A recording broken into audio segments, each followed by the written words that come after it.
Thank you for this great question, Julio, and thank you for having us here, Isabel and Julio.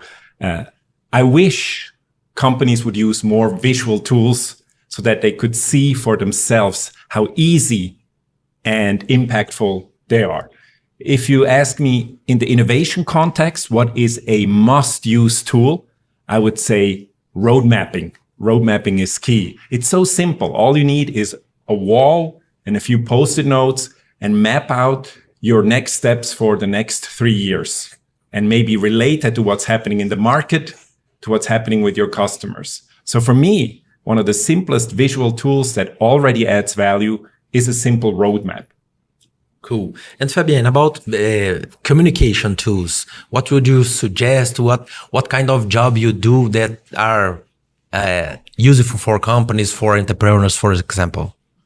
So one thing that we have recurrently seen in our research is that, like, keep it simple. Like when you communicate with your audiences, or even like for internal purposes, keep it simple. For instance, when you have a presentation, use visual images rather than like long and lengthy lists of bullet points and so on.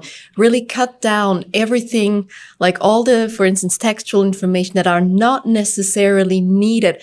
Use visual images, for instance, to illustrate your visions, your ideas. And the reason is quite straightforward and simple.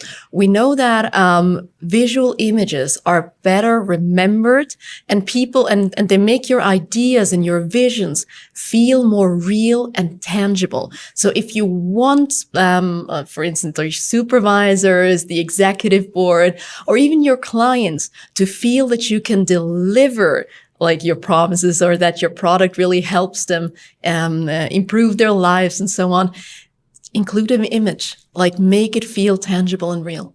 That's super nice. So Very we interesting. already have our first takeaway of our chat here. So make it simple.